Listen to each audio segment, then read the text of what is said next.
You're in a place exploring stories from the past that'll help you relax and sleep better. Don't forget to support our work. By the end of our tale, you'll be drifting off. Close your eyes and let's begin.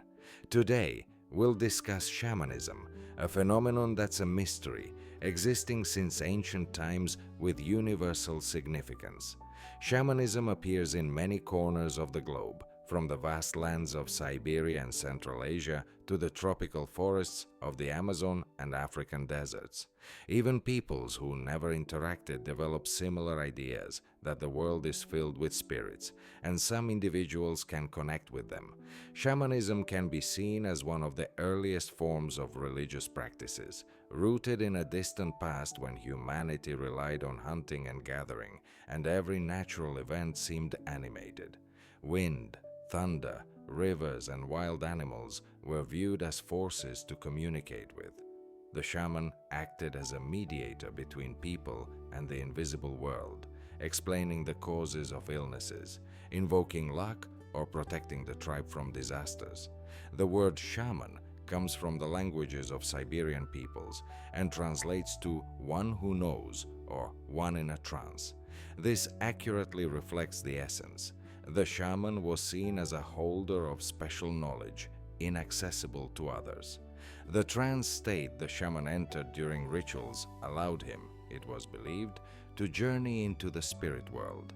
Interestingly, this phenomenon occurs among many peoples who never had direct contact with each other. Eskimos in the north, Native Americans, Aboriginal Australians, and African tribes all exhibit similar images and practices. This suggests that shamanism relates to fundamental human needs, the desire to understand the surrounding world, find protection, and discover life's meaning.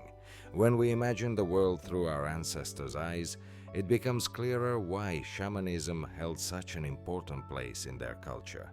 The world around them was full of dangers and mysteries that couldn't be explained. Why do seasons change? Why does one year bring a bountiful hunt while another sees animals vanish? Why do diseases suddenly strike many? There were no answers, and people turned to myths and the belief in an invisible spirit world. Archaeological finds show that tens of thousands of years ago, people sought ways to connect with this world. The earliest evidence of this includes cave paintings created over 20,000 years ago, depicting strange scenes, like a person with a deer head or animal. These images are far from random. Scholars believe they show shamans in masks or in a trance, when a person, according to ancient beliefs, transformed into a beast to communicate with spirits. Such images can be found not only in Europe, but in Siberian caves and on rock drawings in Mongolia. This indicates that the idea of reincarnation and connection with the spirit world was universal and arose independently in different regions. Burial finds are also significant. In graves dating back to the Bronze Age and even the Stone Age, archaeologists find not just weapons and tools, but also ritual items, like costumes adorned with bones, feathers, and metal pendants. When a person moved in such attire, these details jingled, creating a sense of the spirit's presence. Some graves contained wooden or leather masks depicting animals, allowing the shaman to hide his face and assume the form of a spirit during the ritual. Musical instruments, especially drums, also held special significance. Burials contained skin-covered hoops, believed by researchers to be prototypes of shamanic drums. Their rhythm helped the shaman enter a trance, and the tribe believed that with the drum sounds, the shaman's soul traveled to other worlds. Sometimes graves also contained clay whistles, bone flutes, and other instruments used to create a unique atmosphere during rituals. There are impressive examples from Europe too. In the famous troglodyte cave in France, an image known as the wizard with horns remains, attributed to the status of the earliest shaman in an ecstatic dance. It's hard to say what exactly he symbolized for ancient artists, but the idea of connecting human and animal points to beliefs about transitioning into altered states of consciousness and merging with nature spirits. These archaeological finds show that shamanism and primitive human life didn't emerge as an organized religion, with dogmas and temples, but became a natural part of ancient people's lives.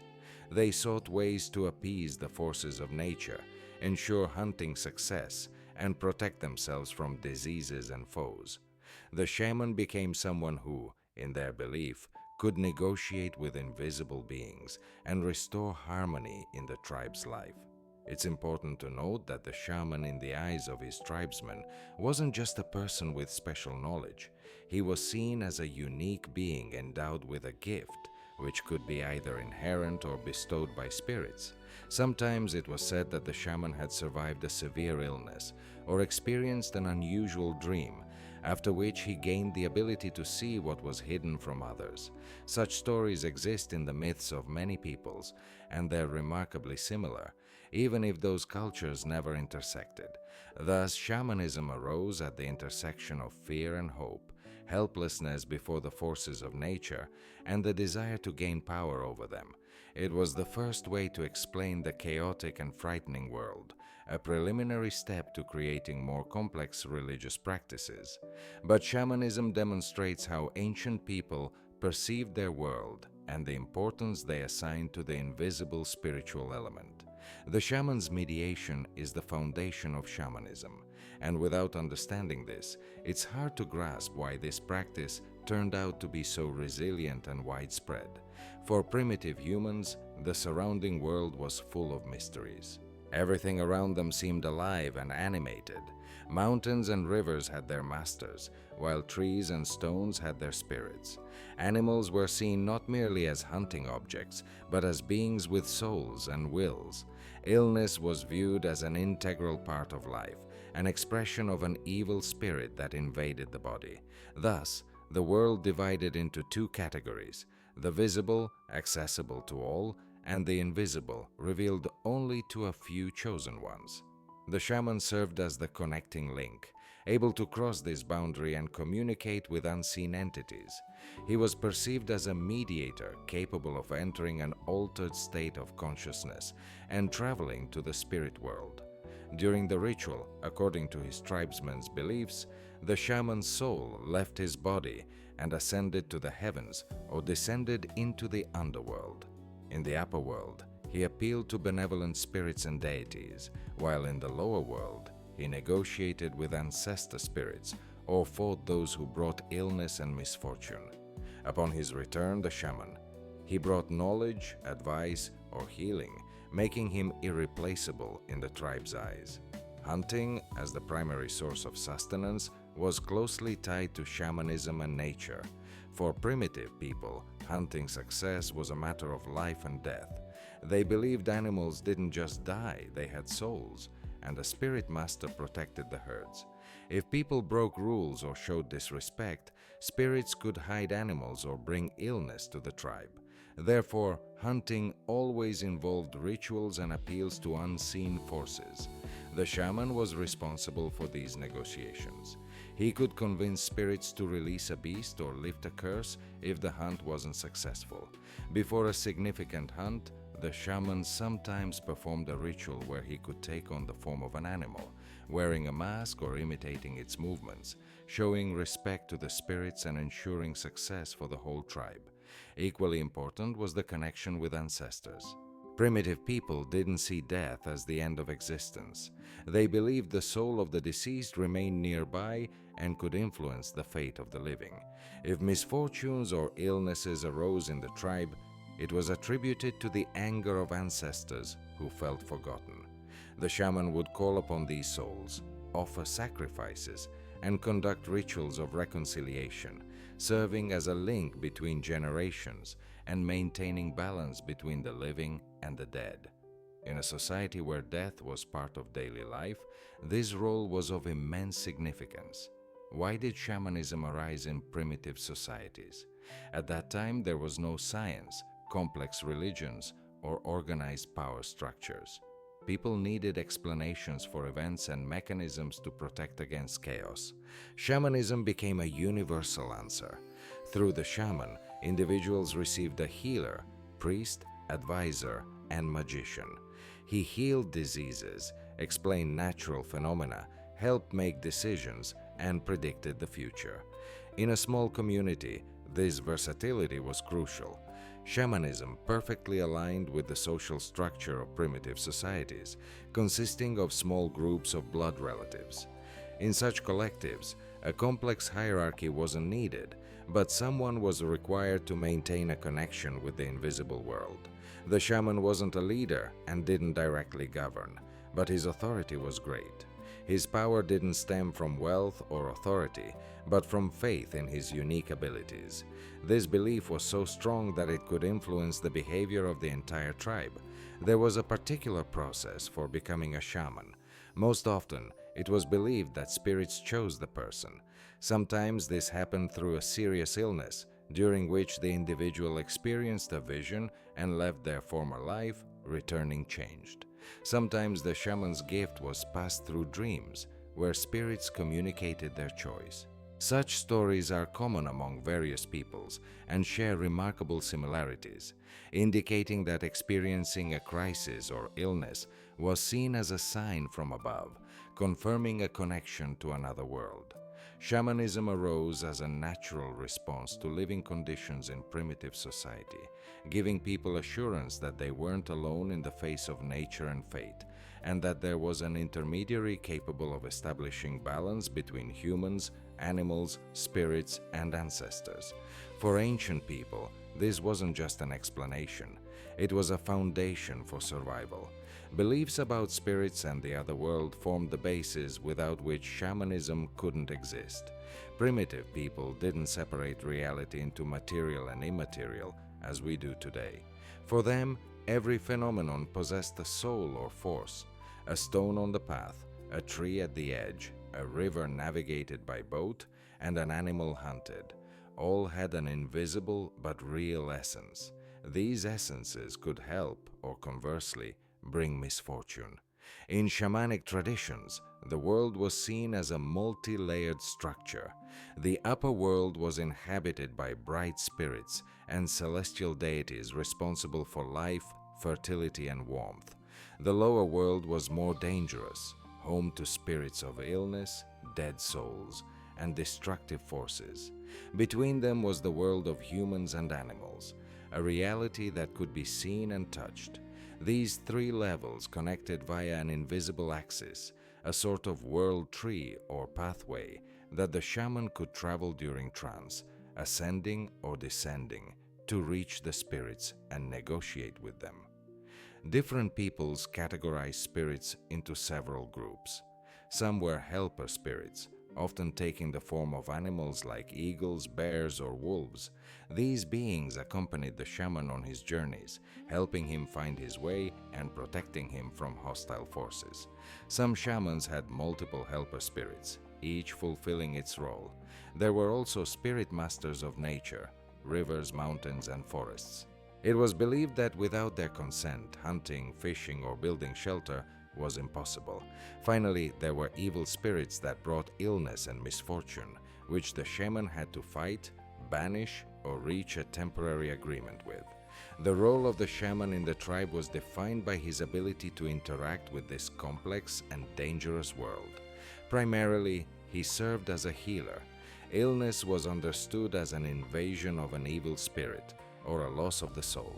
If a person lost consciousness or suddenly became weak, it was believed that their soul had left the body. The shaman's task was to find this soul in another world and return it. To do this, he would enter a trance, use a drum, sing incantations, and the entire community would participate in this process. People believed that while the shaman journeyed, he fought against forces threatening their lives. The shaman had a unique ability to heal illnesses, believed to hold a person's soul captive. Sometimes he would demonstrate how he extracted the ailment from the body, as if sucking it out and spitting it into the air, creating the illusion of getting rid of an invisible entity. These actions had a powerful impact on people and genuinely bolstered their belief in healing. Additionally, the shaman acted as a seer.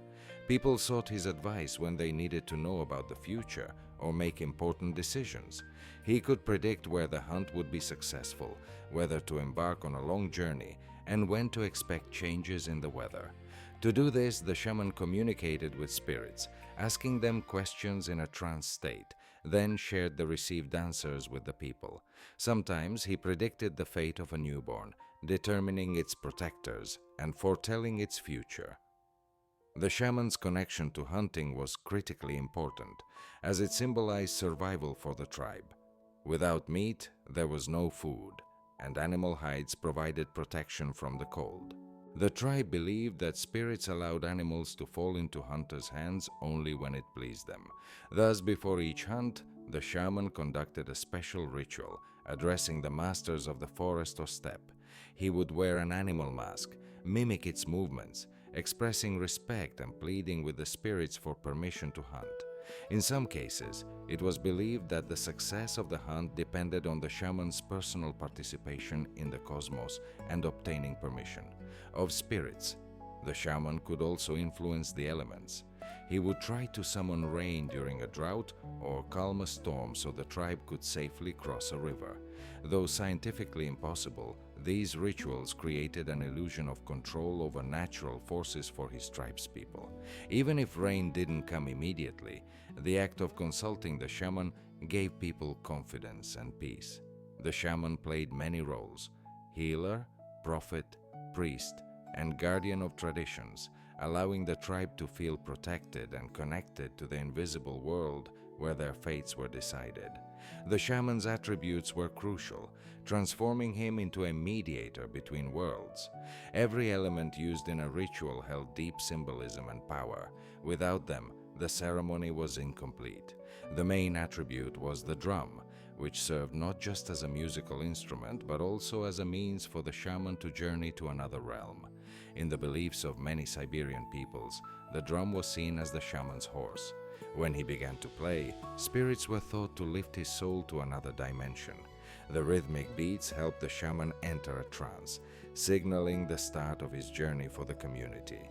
The drum's surface was often adorned with symbols depicting the sun, stars, animals, and the world tree, turning it into a map of the universe that the shaman explored during his travels. The shaman's costume also held great significance.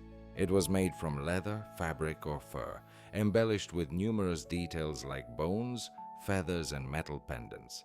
These elements produced sounds with movement, creating the impression that spirits accompanied the shaman. The costume often featured images of spirits or animal guardians. In some traditions, bird wings were attached for flight to the upper world, or animal claws and teeth for enhanced power during rituals. By donning such a costume, the shaman didn't just change clothes. He seemed to transform into another being, gaining new qualities and strengths. Masks also held special meaning, helping the shaman conceal his face and become a spirit or animal into which he embodied. Masks were crafted from wood, leather, or metal, adorned with horns and feathers, painted in bright colors. In some cultures, it was believed that a spirit wouldn't communicate with a person unless they wore a mask, showing respect and allowing them to resemble a counterpart from another realm. The mask could depict the face of an ancestor, a bird, a wolf, or a bear. The shaman also possessed various other ritual objects, such as amulets and figures for protection against evil spirits, bells and rattles to amplify the ritual sound, and vessels for sacrificial offerings. Each item had its history and power, passed down through generations and becoming a family treasure.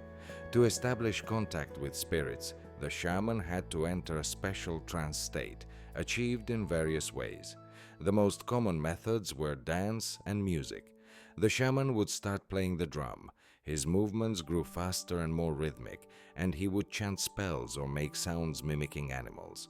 During the process, his breathing quickened, his consciousness shifted, and as believed by his tribespeople, the shaman's soul embarked on a journey.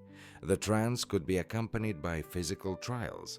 Sometimes the shaman danced until exhaustion, his body trembling.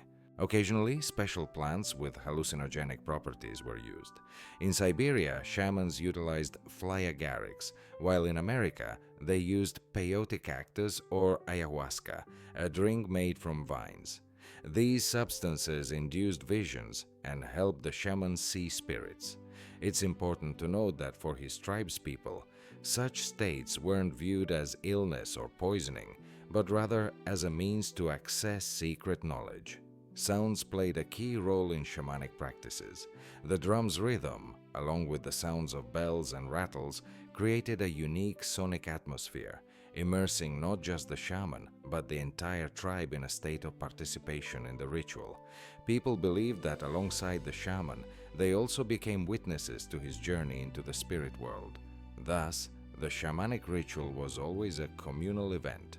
The shaman's attributes and extraordinary practices were deeply intertwined. His costume, mask, and drum didn't merely complement his appearance. They transformed the ritual into an authentic mystical act, wherein the shaman altered his essence, consciousness, and even the surrounding world. The trance, dance, and music opened doors to an invisible reality where human destinies unfolded. Shamanism among the peoples of Siberia and Central Asia exemplifies this tradition vividly and cohesively, representing not a random set of beliefs, but an entire worldview where every detail holds significance. Ethnographers who studied shamanism during the 10th and 11th centuries focused on the training process of shamans in Siberia. The future shaman's fate was often determined in childhood. Among the Yakuts, Evenks, and Buryats, there was a belief that the shamanic gift couldn't simply be chosen or acquired. Spirits selected a person, and their choice manifested in specific signs. These could be unusual dreams in which the child conversed with animals or celestial beings. Sometimes the future shaman suffered from a severe illness in childhood, after which he began to hear voices or see visions. The tribe didn't view this as a mental illness. On the contrary, it was seen as a manifestation of a special gift. It was believed that spirits tested the individual, dismantling their former self and granting them a new soul. When the chosen one reached maturity, they were taught by more experienced shamans. The training was lengthy and complex, requiring memorization of chant songs, numerous names of spirits, as well as mastering the drumming and dances that facilitated trance. However, the most crucial stage was acquiring a personal drum. Without this instrument, the shaman couldn't conduct rituals and was deemed incomplete. The drum, or tur, was more than just a musical instrument. It was made from wood and skin, and the creation process was accompanied by a ritual. A special type of tree was chosen for the rim, often with unique characteristics. For instance, if it had been struck by lightning, it was considered endowed with power. The skin for the drum was taken from a sacrificial animal, most often a horse or deer, making this animal a companion for the shaman during his journeys between worlds. Various designs depicting a map of the universe were painted on the drum, including the world tree uniting three realms. The sun and moon, stars and helper spirits represented as animals or birds. Each design had its meaning, and during the ritual the shaman seemed to navigate this map. When the shaman began the ceremony, he would sit by a fire or in the center of the yurt and start playing the drum, gradually establishing a rhythm. Initially, the sound was slow and muffled, as if he were preparing listeners for the transition. Then, the beats became faster and louder. People around felt reality beginning to change, and time seemed to slow, marking the moment of transition. At that instant, it was believed that the shaman's soul left his body, racing on its invisible horse along the pathways of the world tree. Among the Yakuts, there existed a belief. A shaman, in his journey, had to overcome several trials. He might encounter a guardian of the underworld or a spirit protecting a sick person's soul. The shaman intended to negotiate with him or even fight to retrieve the stolen soul. If he managed to return, he began ritual movements, pulling the illness from the patient's body as if extracting it with his hands or spitting out an invisible substance. The Buryats had different types of shamans, upper and lower. Upper shamans addressed light gods and celestial spirits, asking for luck in hunting, health, and protection from misfortune. Lower shamans, on the other hand, contacted ancestors and spirits of the underworld, dealing with healing and death. Thus, every shaman had his specialization and followed his own path. For the Evenki, the drum was also considered an important attribute. Their myths mentioned that during a ritual, a shaman transformed into a bird and soared to the sky, using his drum as wings. Sometimes during the ritual, the shaman fell to the ground, convulsing or losing consciousness. For the tribespeople, this indicated that his soul had left his body and entered another world. The Kakas believed that the shaman's costume empowered him. The clothing was adorned with metal plates depicting spirits, which made sounds during the dance, considered the voices of his protectors. Sometimes bird wings or deer antlers were attached to the costume so the shaman could better embody the desired image. Thus, shamanism among the peoples of Siberia and Central Asia represented not just a system of rituals, but a whole universe with its own laws, where the shaman held an important place, being a healer, guide, and protector of his tribe. These practices became a classic example of shamanism and helped researchers understand how deeply this belief was rooted in people's lives. The worldview of Siberian peoples always rested on the idea of 3 levels of the universe, and the shaman could cross the boundaries between them. The upper world was seen as a realm of light, divine order, and tranquility, where higher deities and guardian spirits resided, able to bestow luck and protection from misfortune. In shaman songs, the upper world was described as an endless glowing space where the souls of ancestors enjoyed eternal life. It was there the shaman ascended when the tribe needed blessings, when healthy children were required, or during a hunt. The middle world represented the familiar surroundings of people and animals, but it wasn't merely a material reality. People believed that invisible forces operated in this world. Every lake had its guardian, every forest had its spirit, deciding whether to allow people to gather food. Therefore, the shaman always stood on the border between this world and the spirit realm, explaining to hunters why luck abandoned them or showing how to appease nature's spirits. In this sense, the shaman was not just a guide to another world, but also a diplomat, fluent in the language of spirits and skilled in negotiations with them. The lower world, in contrast, was regarded as a realm of darkness and dangers. Here, ancestors lived, who needed to be honored, but also entities of illness and death resided. The souls of the deceased could help their descendants if treated with respect, but if forgotten, they became hostile and could bring misfortunes. The shaman ventured into the lower world with serious intentions, to retrieve a stolen soul, redeem a hunter in trouble, or reconcile the tribe with their ancestors. Such a journey was always risky. It was believed that if a shaman lingered too long, he might not return. The ritual of the journey was a spectacle for the entire tribe. Among the Yakuts, the shaman sat by the fire, began to slowly beat the drum while reciting ancient incantations. Gradually, the rhythm intensified, the beats grew louder, and his voice shifted into prolonged singing. People felt the atmosphere change, and the boundary between worlds became thinner.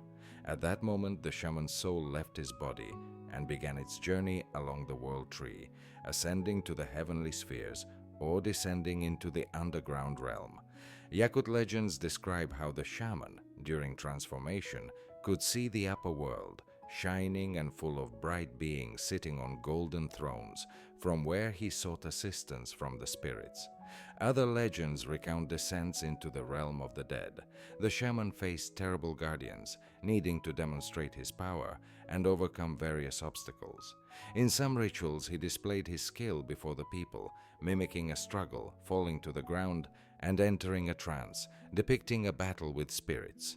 All this indicated he wasn't in this world, but in a space where the fates of the sick and the future of the tribe were decided. The drum was crucial in these journeys. Its muffled sound echoed like the hoofbeats of horses. It's no coincidence it was called the shaman's horse. The beats set a rhythm that quickened with the shaman's ascent or deepening descent. As the ritual neared its end, the rhythm slowed, signaling the shaman's return. At that moment, he could share with the people his visions and communications with spirits. Thus, the division into upper, middle, and lower worlds defined the essence of shamanic practices. The shaman was a traveler between the levels of existence, maintaining balance. Without him, the tribe would be vulnerable to diseases and natural disasters. The shaman's ability to journey to inaccessible places made him irreplaceable. In Mongolia, shamanism held a special place, differing from Siberian traditions. The religious life of the Mongols was never homogeneous. Over the centuries, local customs, shamanic rituals, and Buddhist teachings intertwined. When Buddhism, arriving from Tibet, began to spread, it didn't displace shamanism, but coexisted with it. Many nomads continued to turn to shamans, even knowing about Buddhist teachings. For them, the shaman was closer to their everyday needs. He healed illnesses, predicted the outcomes of migrations, and protected against evil spirits. Buddhist monks dealt with more abstract matters, such as prayers and sacred texts. The shaman was a practitioner whose help was felt here and now. Shamanism had a particularly significant influence during the Mongolian Empire. In Genghis Khan's time, shamans were close to the center of power. One of the most famous, Tep Tengri, commanded immense respect. He was considered a man with a unique connection to the spirits and the sky. He not only participated in rituals, but also advised the Khan. His word could influence the ruler's decisions. Contemporaries noted that Tep Tengri's influence was so great that even high-ranking military leaders feared him, as his predictions could alter the course of events. In Mongolian tradition, the eternal sky Tengri was regarded as the main divine force. It wasn't an anthropomorphic god, but a symbol of height and limitless power, guiding human fates. The Mongols believed that the Khan ruled by the will of the sky, and if it turned away, his power would lose its strength. In this context, the shaman became a mediator between people and Tengri, and therefore, his words carried more weight than those of advisors. Genghis Khan supported shamans but approached them with caution. He understood their influence derived not from armies, but from people's faith in the supernatural. At one point, according to legend, he sensed that Tepe Tengri sought to seize power and ordered his removal. This episode illustrates the dual nature of rulers' relationships with shamans. They were respected but also feared, often not fully recognizing their independence. Despite this, shamanism in Mongolia continued to thrive even after Buddhism became the official religion. People sought shamans for help with illnesses, difficult migrations, and natural disasters. The belief in a shaman's ability to communicate with spirits and the heavens endured for a long time and exists in many regions of Mongolia today. Thus, Mongolian shamanism appears not just as a cult of spirits, but as a system deeply connected to celestial patronage and power. Mongols viewed the shaman as not just a healer, but a figure whose strength could support or destroy the state. This uniqueness makes Mongolian shamanism more than a religious phenomenon. It's part of a political history that influences the fate of the people. The sun dance was one of the most complex and emotionally charged rituals. Men participating in this event pierced their skin with wooden stakes, attaching them to poles or ropes, and danced until their skin tore. The belief was that through this passion, they sacrificed to the spirits, and the shaman leading the ritual established a connection with the sun and the heavens. This wasn't punishment, but a supreme form of dedication and a test that one underwent for his people. In addition to collective rituals, individual practices existed. Young warriors sometimes isolated themselves, fasting for several days without food or water, waiting for visions. During this time, they hoped to encounter their animal spirit, which would become their lifelong protector. The shaman accompanied these rituals, interpreting signs and helping to understand visions properly. He also served as the tribe's chief healer, using not just herbs and infusions, though he had ample knowledge. He possessed the ability to draw out diseases, removing invisible arrows believed to strike the body from evil spirits. For this, he entered a trance, making loud sounds, shouting or singing, demonstrating how he extracted ailments from patients. Occasionally, he would spit on the ground, indicating he had banished the evil spirit. All these actions had a powerful psychotherapeutic effect, reinforcing the patient's belief in recovery. It's essential to note that among Native Americans, shamanism has always been intricately linked with nature. They perceived the world as a living whole, where every being, be it a river, stone, tree, buffalo, or eagle, had its own spirit. The shaman could communicate with these spirits and find harmony with them. Thus, he functioned not only as a healer and seer, but also as a guardian of harmony between people and the surrounding world. Disrupting this harmony could provoke the spirit's wrath, and only the shaman could restore balance. Hence, shamanism among Native Americans was more than just a religious practice.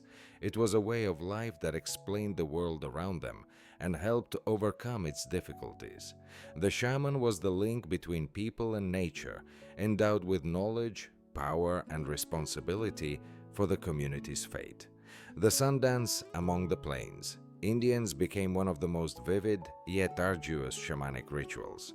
It was widespread among the Lakota, Dakota, Cheyenne, and other tribes inhabiting the Great Plains.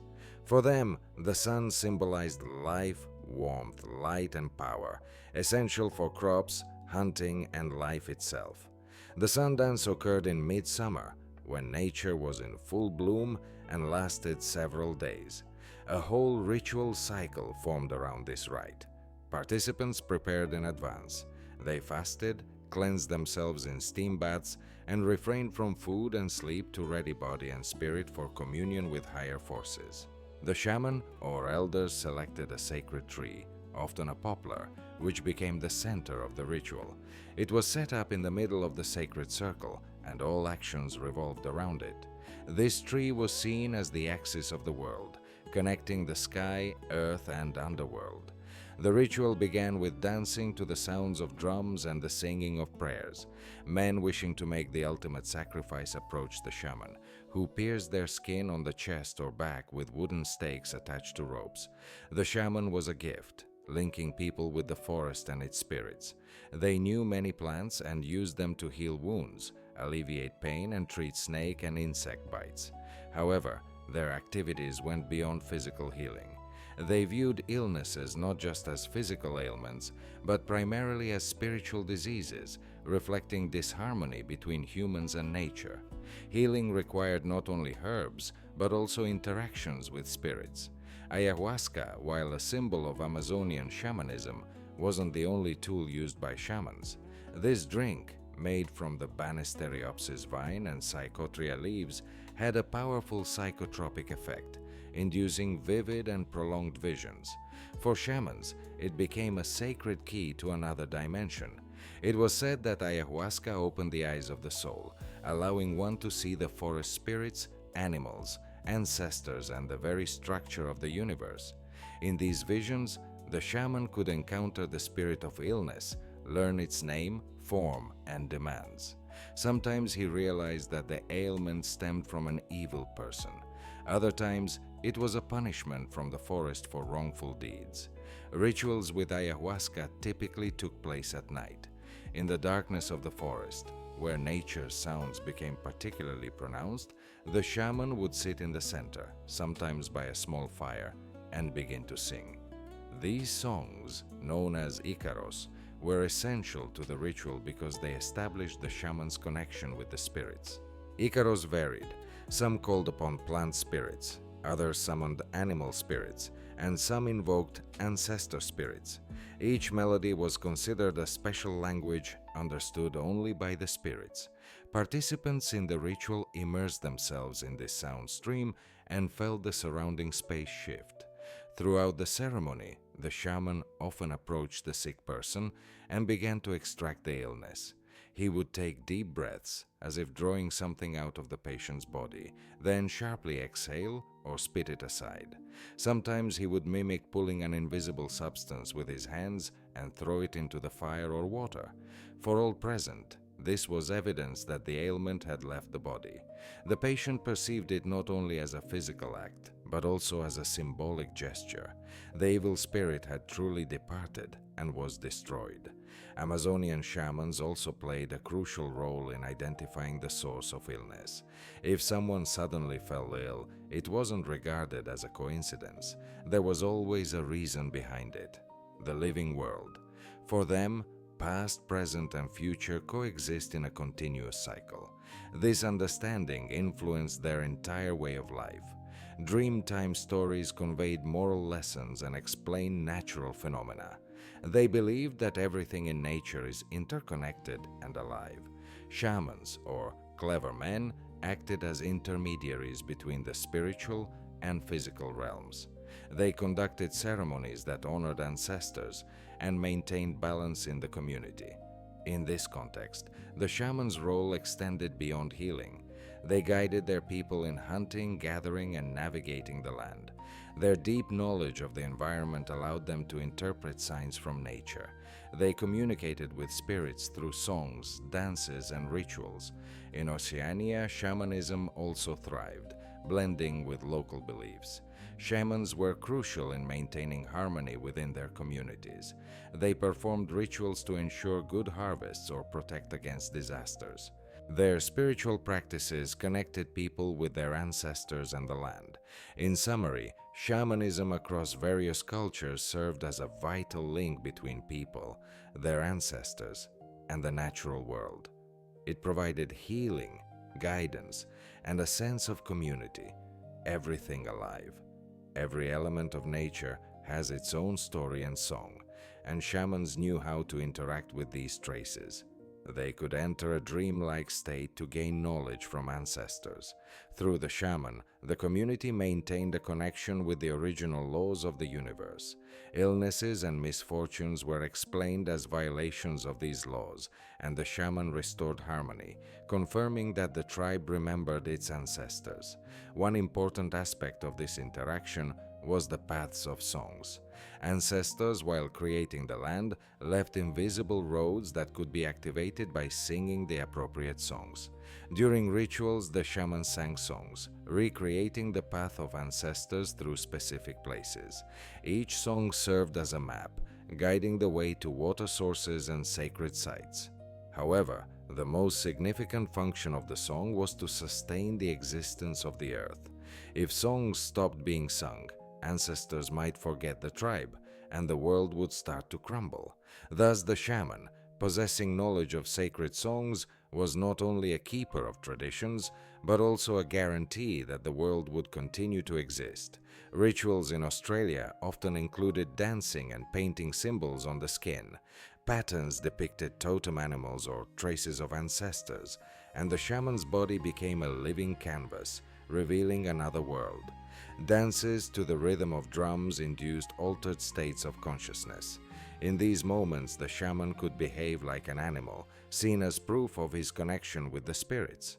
In Oceania, especially in New Guinea, shamanism was closely tied to nature. The tribe's lives depended on crops, hunting, and fishing, so the shaman acted as a mediator between humans and nature spirits. Mountains were thought to have their own spirits, and their anger could lead to crop loss. To appease these forces, the shaman conducted rituals, called upon spirits, and made sacrifices. New Guinea shamans often wore masks representing spirits, which were vivid and intimidating. When the shaman donned the mask and began to dance, the tribe believed that the spirit truly entered him and spoke through him. At that moment, the shaman became the embodiment of the power that came to aid the tribe. Rituals were vibrant and noisy, filling the space with music and movement, while the shaman became a conduit through which spirits communicated with the people. Thus, shamanism in Australia and Oceania highlighted a deep connection to the foundations of existence, manifested through dreamlike reality and paths of songs. In New Guinea, shamanism focused on harmony with nature spirits, on whom the tribe's life depended. In both cases, the shaman served as a guardian of cosmic balance, necessary so people wouldn't feel lost in the world. A thin line existed between the two worlds. In this space, the shaman, called Angakok, played a special role. He connected not only people and spirits, but also humans and animals, the primary sources of food, clothing, and fuel. Without these animals, the community could perish within weeks, and their spiritual value was as critical as their practical one. Eskimos and Inuit believed that every sea creature, whether a seal, walrus, or whale, possessed a soul. These souls could feel joy, resentment, and even seek revenge. If hunters followed established rules, expressed gratitude for their catch, and properly handled the carcasses, the spirits remained benevolent.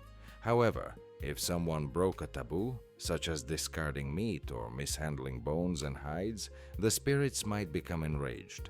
They could hide seal herds under the ice, depriving hunters of success or afflicting the tribe with disease.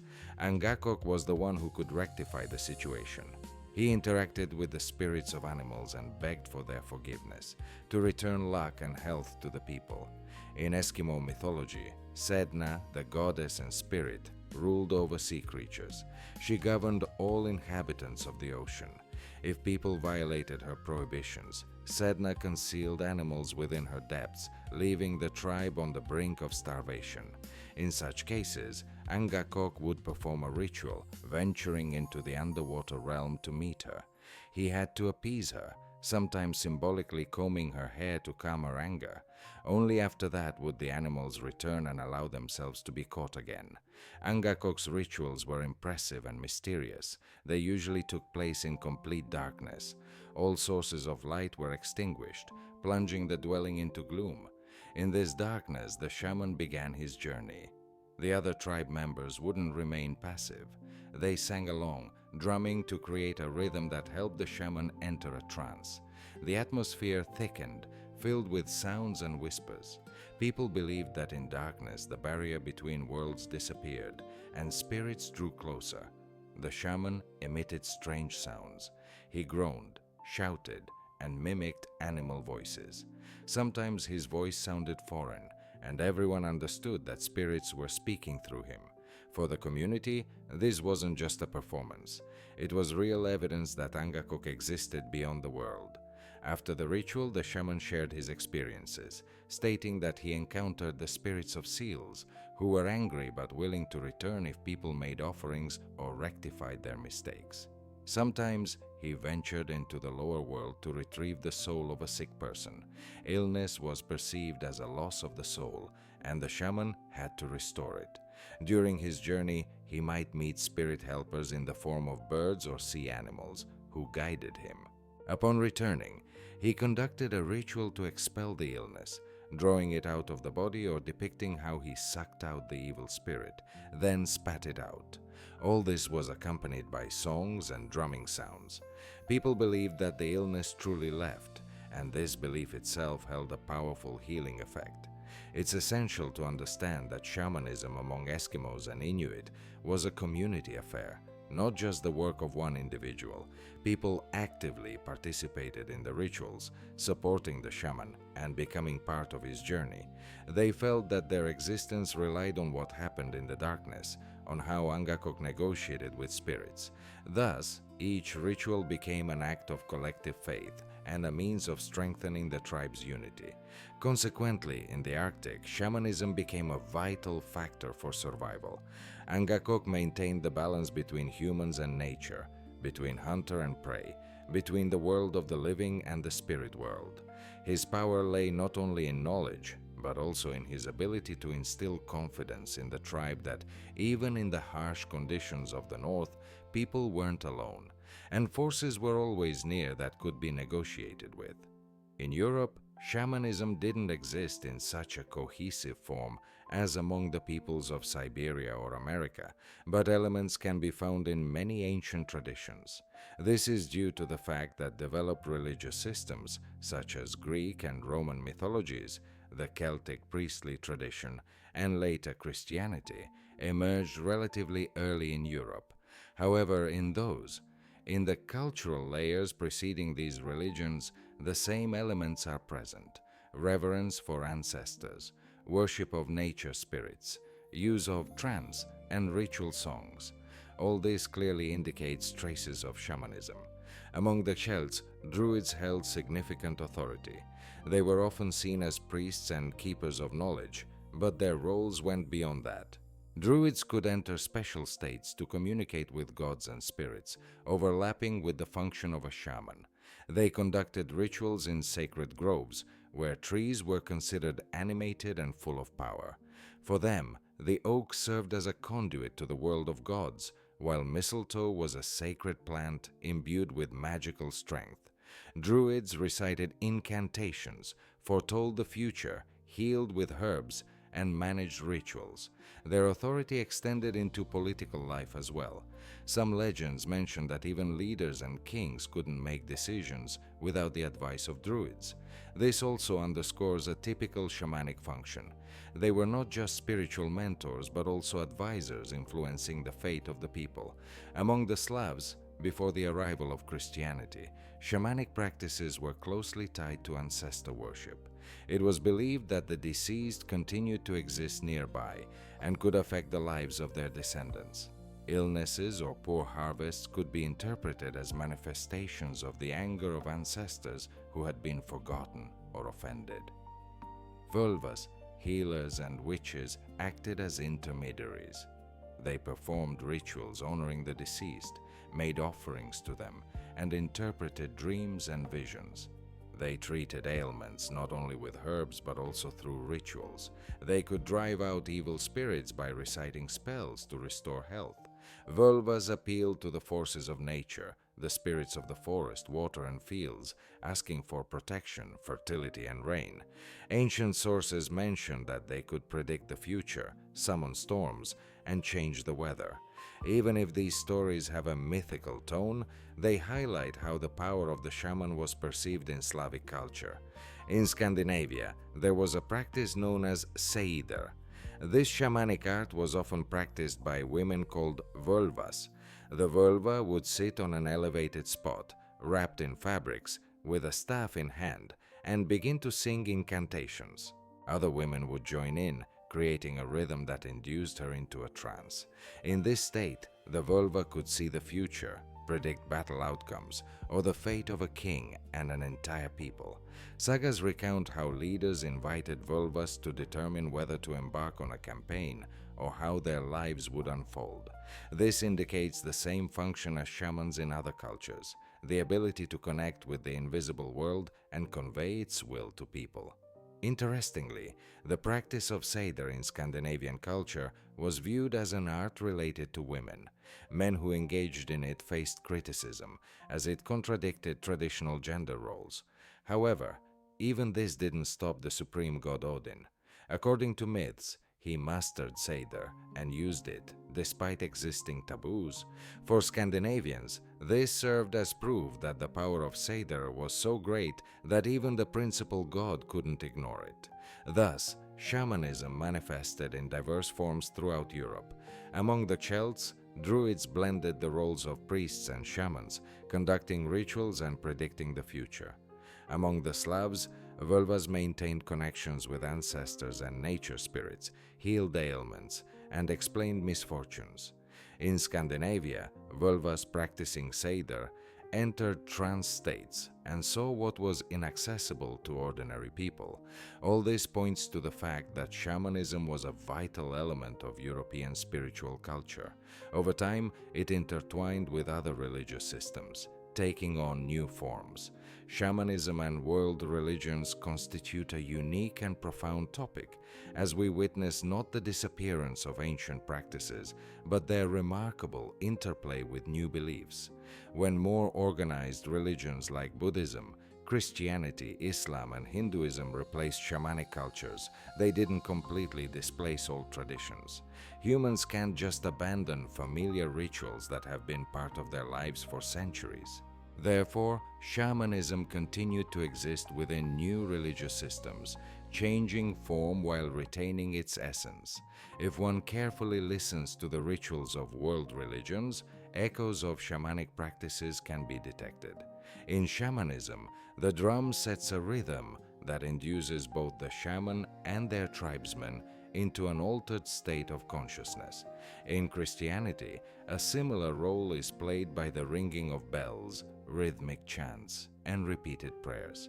The repetition of words, melody, and strict structure of phrases can calm the mind, drawing it closer to a trance state. For instance, in Orthodox liturgy, choir singing can last for hours, immersing worshippers in a special mood, much like the shaman's drum draws the community into the ritual.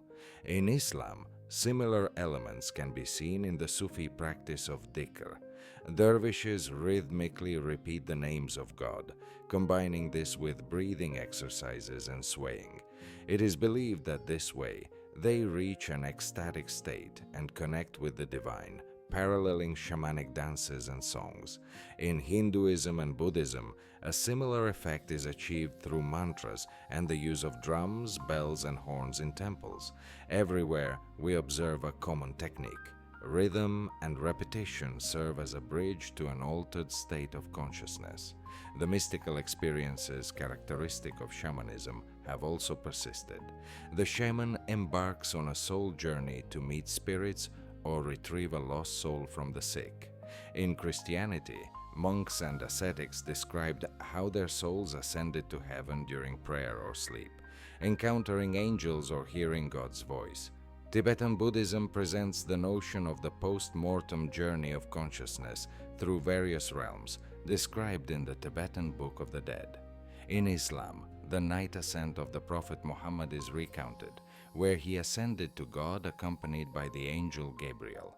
All these mystical experiences vary in form, but essentially reflect the shamanic journey to other worlds for the acquisition of knowledge and power. Syncretism, the merging of old and new practices, is particularly evident in regions where world religions encountered strong shamanic traditions.